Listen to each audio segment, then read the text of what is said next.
Hello. Hello dear students, नमस्कार। हमारे YouTube channel SCC online classes में आपका स्वागत है। और जैसा कि आप सभी को पता है कि हमारे चैनल पर 11वीं क्लास की फिजिक्स का सिलेबस स्टार्ट हो चुका है, जिसमें हमारा चैप्टर 2 मात्रक एवं मापन कंटिन्यू चल रहा है। तो उसी की श्रृंखला को आगे बढ़ाते हुए हमारा आज का टॉपिक है, आज पढ़ेंगे हम एसआई मात्रकों की परिभाषाएं और एसआई मात्रक में जो मूल मात्रक और पूरक मात्रक होते हैं, तो पूरक मात्रक की भी परिभाषा इसमें पढ़ेंगे। तो चलिए ज्यादा देर ना करते हुए हम फटाफट चलते हैं। आपने आपने मापन की पद्धतियों में पढ़ा है, आपने मापन की पद्धतियों में पढ़ा है कि हमारे पास 4 प्रकार की पद्धतियां होती हैं। नंबर 1 सीजीएस पद्धति, नंबर 2 होती है एमकेएस पद्धति और नंबर 3 होती है एफपीएस पद्धति। तो मापन की पद्धतियों में सबसे पहले 3 पद्धतियों का निर्माण किया गया था। ठीक है, ये है, एक है यह सीजीएस पद्धति। ये सीजीएस पद्धति कहाँ की पद्धति है बोलो? फ्रांस की। यानी इसे फ्रांसीसी लोग हैं वो मानते थे, फ्रांस देश में चलती थी। और जो अपनी एमकेएस पद्धति है ये मीट्रिक पद्धति है, ठीक है ना। और तीसरी थी अपनी कौन सी? एफपीएस पद्धति। ये कहाँ चलती थी? ब्रिटिश में चलती थी, ये ब्रिटिश पद्धति। तो दुनिया में 3 प्रकार की पद्धतियां चलती थी। अब इसके बाद फिर क्या हुआ कि जैसे किसी भी देश की कोई पद्धति है ना, अब किसी को मानना किसी को नहीं मानना। जैसे मान लो कि फ्रांस की पद्धति है, अब अमेरिका वालों ने या भारत वालों ने कहा कि हमें नहीं अपनाना तुम्हारी पद्धति, तो फिर भैया वस्तुओं का लेन देन कैसे होगा, वस्तुओं का विनिमय कैसे होगा, ठीक है ना। और कैसे बिना मात्रक के कोई चीज संभव है नहीं, कैसे हम किसी भी चीज को मापेंगे। तो इसमें क्या होता था? विरोध होता था, लोग ईर्ष्या करते थे कि हम तुम्हारे देश की पद्धति नहीं मानेंगे। ठीक है, तो अच्छा एक चीज है, क्योंकि जो सीजीएस पद्धति थी उसमें लंबाई को सेंटीमीटर से, द्रव्यमान को ग्राम से और समय को सेकंड से मापा जाता था, ठीक है ना। और एमकेएस पद्धति में लंबाई को मीटर से, द्रव्यमान को किलोग्राम से और समय को सेकंड से मापा जाता था।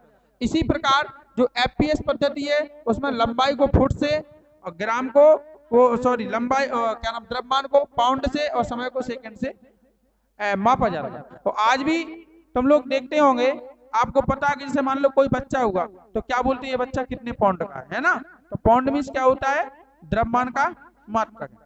लेकिन बस बात यही थी कि 3 देश की 3 पद्धतियां हैं। मान लो अन्य दुनिया के जो लोग हैं, अन्य देश के लोग हैं, वो क्या करेंगे? वो इस पद्धति को नहीं मानेंगे। उन्हें ईर्ष्या है कि तुम्हारे देश में बनी है भैया, तो इस मापन को, इन पद्धतियों को तुम ही मानो, हम नहीं मानो। तो वैज्ञानिकों को चिंता हुई, तो फिर क्या किया? वैज्ञानिकों ने एक मीटिंग फिक्स की। वैज्ञानिकों ने क्या की? एक मीटिंग फिक्स की। पूरे देश के वैज्ञानिक, दुनिया में जितने भी देश हैं उसी सभी देश के वैज्ञानिक इकट्ठे हुए। इकट्ठे होकर उन्होंने एक मीटिंग की। और वो मीटिंग कहाँ की? तो आपने सुना होगा कि एक फ्रांस देश है, ठीक है ना। तो फ्रांस की राजधानी क्या है पता है? पेरिस। फ्रांस की राजधानी पेरिस है। उस पेरिस में एक सेवरस नामक स्थान है। क्या है? एक सेवरस नामक स्थान है। वहां पे मापतौल का अंतरराष्ट्रीय ब्यूरो स्थित है। मापतौल का क्या है? अंतरराष्ट्रीय ब्यूरो स्थित है। और वहां पे उन्होंने क्या किया? सभी देश के वैज्ञानिकों ने मीटिंग फिक्स की। अब मीटिंग करने के बाद फिर बस उन्होंने जो एक पद्धति का निर्माण किया। उन्होंने क्या किया? एक पद्धति का निर्माण किया, जिसे हम क्या कहते हैं? चौथे नंबर पे एसआई पद्धति। तो एसआई पद्धति का निर्माण सबसे बाद में हुआ, ठीक है। इसे हम एसआई पद्धति कहते हैं, यानी इंटरनेशनल सिस्टम ऑफ यूनिट या इंटरनेशनल स्टैंडर्ड भी बोल सकते हैं। क्योंकि ये पद्धति एक ऐसी पद्धति है कि भारत ही नहीं, इसे दुनिया के पूरे देश मानेंगे। दुनिया में पूरे देश में ये पद्धति चलेगी और सभी लोग मानेंगे। ये केवल एक नाम पे नहीं है। यह नहीं है कि जो केवल, जैसे मान लो सीजीएस पद्धति है तो आपने कहा फ्रांस की है, तो ऐसा नहीं कि एसआई पद्धति केवल भारत की हो, ठीक है। वो भारत देश की नहीं है, वो पद्धति है पूरे देशों की, सभी लोग मानेंगे उसको। इसलिए हम उसे कहते हैं अंतरराष्ट्रीय पद्धति। क्या कहते हैं? अंतरराष्ट्रीय पद्धति कहते हैं, क्योंकि उसे पूरे देश के लोग मानते हैं। ठीक है, स्लाइड चल रही। हाँ, तो इसमें फिर उन्होंने इस पद्धति का निर्माण किया जो पूरे देश में मानी जाती है, और इसमें 7 मूल मात्रक दिए और 2 क्या दिए, पूरक मात्रक, जिनको हम आपको पिछली वीडियो में बता चुके हैं। ठीक है, अब चलिए हम देखते हैं कि पहला अब हम क्या करते हैं, यहाँ मूल मात्रक लेके चलते हैं। क्या चलते हैं, मूल मात्रक लेके, कि मूल मात्रकों की जो परिभाषा है वो उन्होंने कैसे दी। ठीक है, तो पहला आता है हमारा 1 मीटर, कि जो 1 मीटर है वो कैसे बनाया गया, हमें कैसे पता चला कि 1 मीटर लंबाई इतनी ही होती है। ठीक है, 1 मीटर लंबाई हम इतनी भी तो ले सकते थे, इतनी ले सकते थे, इतनी ले सकते थे, 1 मीटर लंबाई कितने भी हम ले सकते थे, लेकिन ये कैसे फिक्स हुआ कि 1 मीटर केवल इतना ही रहेगा। ठीक है, तो इसके लिए हम परिभाषा देखते हैं उन्होंने। तो आपको पता है कि अंतरराष्ट्रीय मापतौल का अंतरराष्ट्रीय ब्यूरो है कहाँ, फ्रांस की राजधानी पेरिस के निकट सेवरस नामक स्थान पर। तो वहां पे क्या थी कि प्लेटिनम इरिडियम, सुना होगा आपने, प्लेटिनम इरिडियम, प्लेटिनम इरिडियम, ये क्या है, ये एक मिश्र धातु है। कौन सी धातु है, मिश्र धातु। तो मिश्र धातु प्लेटिनम इरिडियम की एक क्या, एक लंबी सी छड़ रखी हुई है। क्या रखी हुई है, एक लंबी छड़ रखी हुई है। तो उन्होंने कहा कि इस छड़ की जितनी लंबाई है उसी को क्या कर दो, 1 मीटर दे दो, उसी को नाम क्या दे दो, 1 मीटर। तो जितनी लंबाई उस छड़ की है उतनी ही लंबाई को उन्होंने क्या किया, 1 मीटर बना दिया। अब इसमें एक बात आती है कि जो मतलब छड़ है तो वो मिश्र धातु प्लेटिनम इरिडियम की ही क्यों है, लोहे की भी तो हो सकती थी। ठीक है ना, तो बेटा क्या होता है कि जो मिश्र धातु जो होती है प्लेटिनम इरिडियम, ये ऐसी होती है कि इसमें समय, ताप, दाब यानी भौतिक परिस्थितियों कोई प्रभाव नहीं पड़ता। इस मिश्र धातु पर भौतिक परिस्थितियों का कोई प्रभाव नहीं पड़ता है। अब जैसे लोहे को देख लो, तो लोहे में क्या, अगर मान लो लोहे की छड़ ले लेते तो लोहा क्या होता है, ठंडों के दिन में सिकुड़ जाता है, गर्मियों में क्या हो जाता है, फैल जाता है। आपने रेल की पटरियां देखी होंगी, देखी रेल की पटरियां, ठंडों के दिनों में वो सिकुड़ जाती हैं और थोड़ी सिकुड़ जाती है, सुगड़ी से लगती है, गर्मियों में क्या हो जाती है, फैल जाती है। इसीलिए उनके बीच में, रेल की पटरियों के बीच में क्या गैप डाला गया, इसी मतलब गैप बनाया गया है।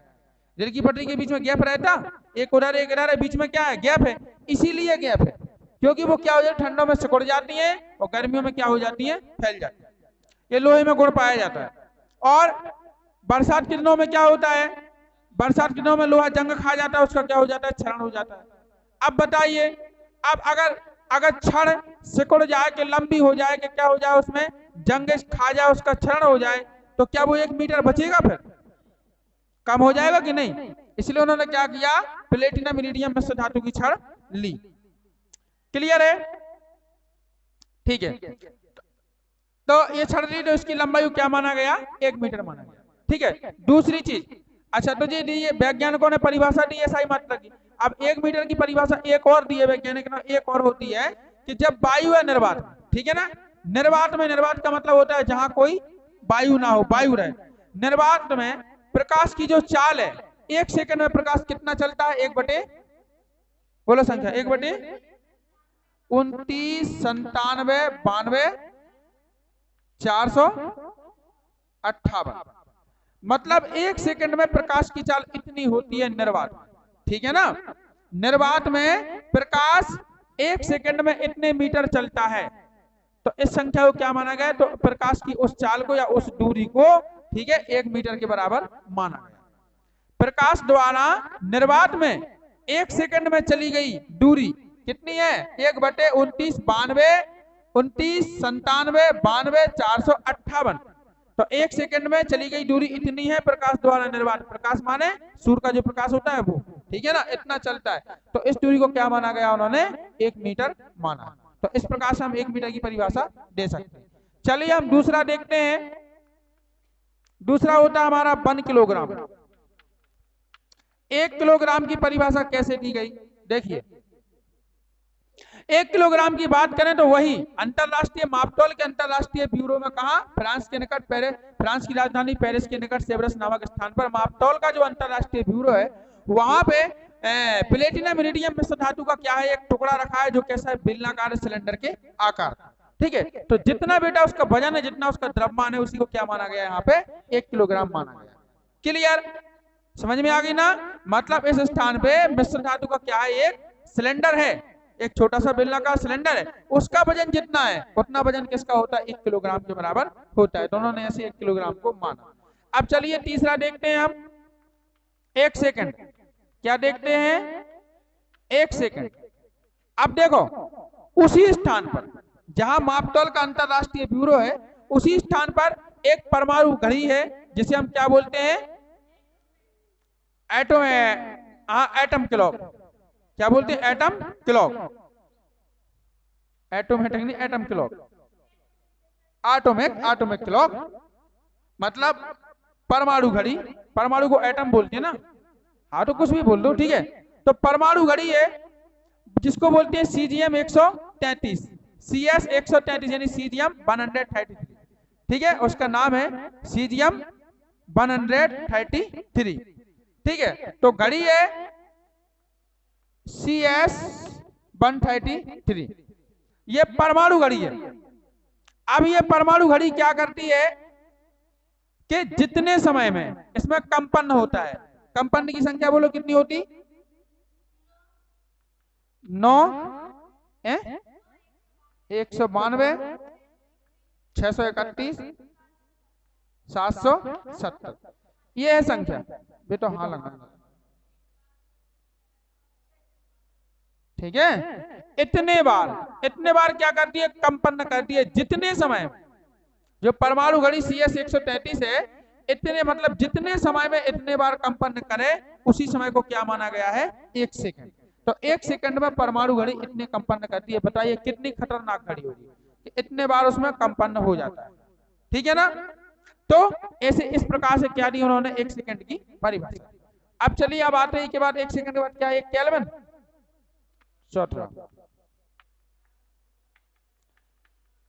हम इन परिभाषाओं पर ज्यादा नहीं बोलेंगे, थोड़ी थोड़ी जानकारी देंगे क्योंकि बुक्स में लिखी है, भाषा वाले क्वेश्चन है, वो तो समझा रहे हैं आपको, उसी बुक्स में से पढ़ लेना है और लिख लेना है, ठीक है। चलो 1 केल्विन की बोलो।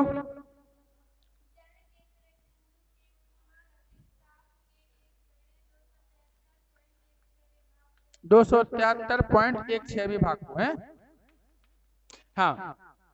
जल के त्रिक बिंदु। अब ये जल का त्रिक बिंदु क्या है बेटा, त्रिक बिंदु वो कहलाता है कि जल का एक ऐसा बिंदु जिस बिंदु पर जल अपनी तीनों अवस्थाओं में विद्यमान रहे, तीनों अवस्थाओं में क्या रहे, उपस्थित रहे। अब तीनों अवस्थाएं कौन कौन सी हो सकती हैं, ठोस, तरल और गैस।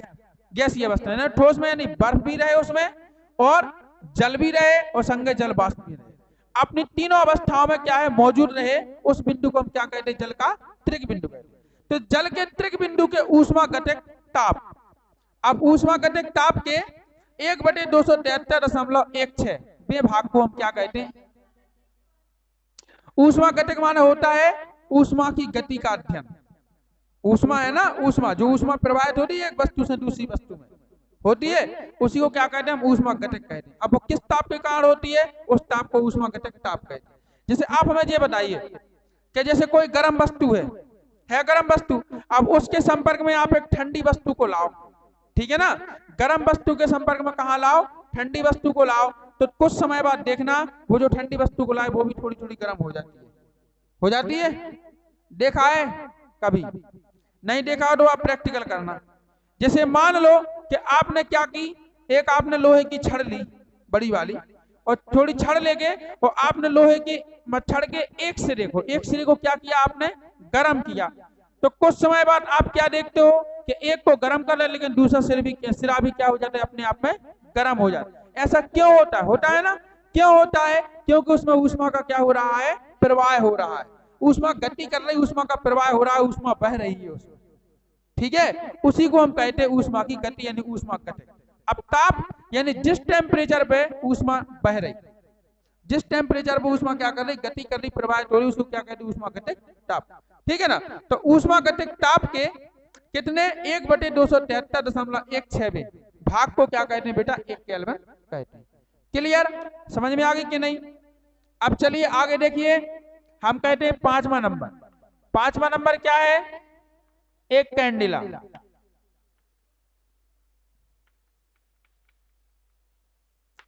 एक कैंडिला की परिभाषा देखिए कैसे दी जाती है, बोलो।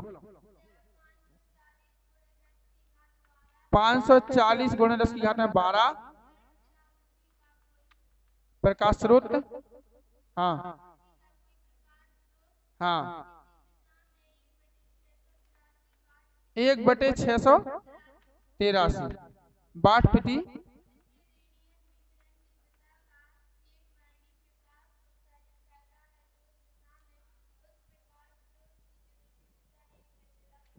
ठीक है। तो एक कैंडला अब क्या है देखो, मतलब कोई प्रकाश स्रोत है, क्या है, कोई प्रकाश स्रोत है, ठीक है, वो किसी दिशा में, अब प्रकाश स्रोत जो है उसकी आवृत्ति पता है कितनी हर्ट्ज है, उसकी आवृत्ति है 540 गुणे 10 की घात में 12 हर्ट्ज, यानी इतनी आवृत्ति का एक प्रकाश स्रोत, कितनी आवृत्ति, 540 गुणे 10 की घात में 12 हर्ट्ज का प्रकाश स्रोत, इतनी आवृत्ति का प्रकाश स्रोत किसी दिशा में, ठीक है ना, किसी दिशा में क्या करता है कि 1/683 वाट प्रति स्टेरेडियन, वाट प्रति स्टेरेडियन विकिरण की क्या करता है, प्रकाश किरण उत्सर्जित करता है। एक वर्णी प्रकाश किरण क्या कहता है, उससे एक वर्णी माने एक ही रंग की, एक ही रंग की, ठीक है ना, तो उस दिशा में, ठीक है ना, तो उस दिशा में फिर क्या होता है, एक वर्णी प्रकाश किरण उत्सर्जित करता है, हाँ, तो उस दिशा में उस प्रकाश की जो प्रकाश स्रोत की जो ज्योति तीव्रता है, अब ज्योति तीव्रता माने पता है क्या, ज्योति तीव्रता का मतलब होता है कि इसने प्रकाश की किरण क्या कर, एक वर्णी किरण को उत्सर्जित किया, तो क्या करेगी, वो प्रकाशित होकर वो गति करेगी, गति करेगी कि नहीं अपने वेग के साथ, ठीक है ना, तो उसकी, तो उस दिशा में उस प्रकाश स्रोत की जो ज्योति तीव्रता है, वो ज्योति तीव्रता यानी चमकने की, ज्योति तीव्रता माने चमक, उसकी कितनी दूर तक जा रही वो ज्योति तीव्रता, तो उस चमक यानी उस ज्योति तीव्रता किसके बराबर मानी जाएगी, एक कैंडेला के बराबर मानी जाएगी, समझ में आ रही, उस एक कैंडेला के बराबर मानी जाएगी। एक बार पुनः फिर से सुन लें, थोड़ा क्या अटपटी परिभाषा इसलिए आपको लग रही है, लेकिन आप 2-3 बार पढ़ोगे उसको लिखोगे तो याद हो जाएगी, ठीक है ना, कि जब 540 गुणे 10 की घात में 12 हर्ट्ज आवृत्ति का कोई प्रकाश स्रोत, ठीक है ना, किसी दिशा में 1/683 वाट स्टेरेडियन, वाट प्रति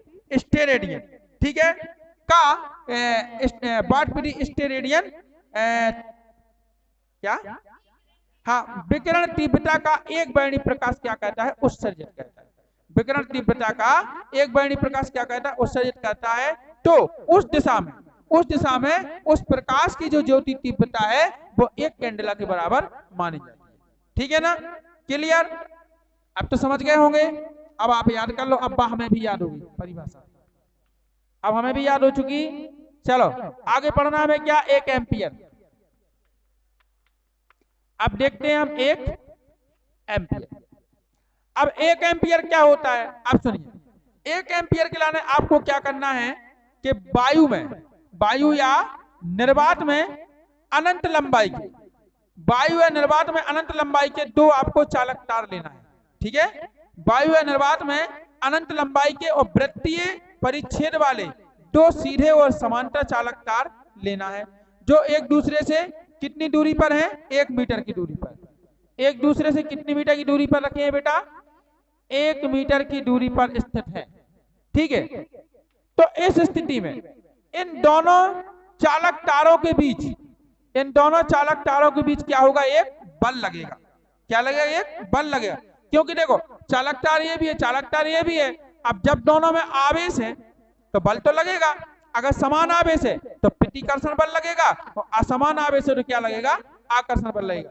अब देखो अगर दोनों प्लस प्लस में, दोनों पर क्या है, प्लस आवेश है, तो कौन सा लगेगा, प्रतिकर्षण बल, और यदि दोनों पे, एक पे प्लस एक पे माइनस है तो क्या लगेगा, आकर्षण बल, लेकिन बल तो लगेगा, कोई भी लगे, तो इन दोनों के बीच में एक बल लगता है जिसका मान होता है 2 गुणे 10 की घात -7, 2 गुणे 10 की घात -7 न्यूटन, बल का मात्रक क्या होता है, न्यूटन, तो इतना बल लगता है, ठीक है, तो इसी बल को हम क्या कहते हैं, 1 एम्पियर कहते हैं, कि 1 एम्पियर की इसमें धारा बह रही, ठीक है ना, तो जितना बल ये एक दूसरे पर आरोपित कर रहा है इसी बल को हम 1 एम्पियर के बराबर मानेंगे, क्लियर है, समझ में आई कि नहीं आई भैया, वायु या निर्वात में अनंत लंबाई के 2 सीधे और समांतर वृत्तीय परिच्छेद वाले तार एक दूसरे से 1 मीटर की दूरी पर स्थित होने पर यदि उन दोनों के बीच में या एक दूसरे पर 2 × 10⁻⁷ न्यूटन का बल आरोपित करें तो उसमें बहने वाली धारा 1 एम्पियर कहलाती है। क्या कहलाती है? उसमें बहने वाली धारा 1 एम्पियर कहलाती है। बताइए कठिन है का? सीधी सीधी बात है कि वायु है निर्वात में, या तो माध्यम वायु हो और या फिर वायु बिल्कुल ना हो, दो में से कोई माध्यम हो। अब उसमें अनंत लंबाई की 2 सीधे तो तार सीधे हैं, टेढ़े तो नहीं, दो सीधे वो समांतर, कैसे एक दूसरे के समांतर रखे, इन्हें आगे बढ़ा तो काटा नहीं मैं कहूँ, एक दूसरे के समांतर है और कहाँ रखे? एक दूसरे से 1 मीटर की दूरी पर स्थित है, यानी इनके बीच की दूरी क्या है? 1 मीटर है। अब 1 मीटर की दूरी पर स्थित होने पर एक दूसरे को क्या कर रहे हैं? एक दूसरे पर 2 × 10⁻⁷ न्यूटन का बल आरोपित कर रहे हैं। क्या कर रहे हैं? बल आरोपित कर रहे हैं, ठीक है ना। तो इन तारों में जो बहने वाली धारा है वो क्या कहलाएगी? 1 एम्पियर कहलाएगी। क्लियर? अब चलिए लास्ट परिभाषा बची हमारी 1 मोल। 7वां 1 मोल, बोलो।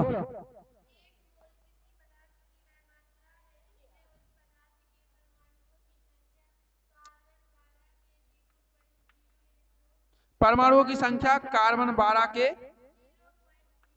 हाँ हाँ हाँ, किलोग्राम में परमाणुओं की संख्या के बराबर होती है, ठीक है। देखो पदार्थ की जो मात्रा है, हम क्या कहते हैं? मोल किसका मात्रा? के पदार्थ की मात्रा का, ठीक है ना। तो पदार्थ की जो मात्रा है, पदार्थ की जो मात्रा है उसकी तुलना किसे करी जा रही?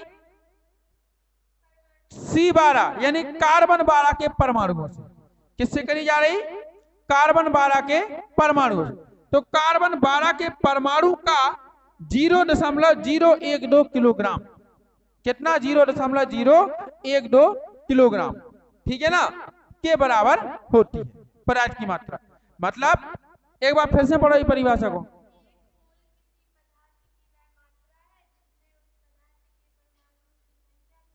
परमाणुओं की संख्या कार्बन 12 के, हाँ 0.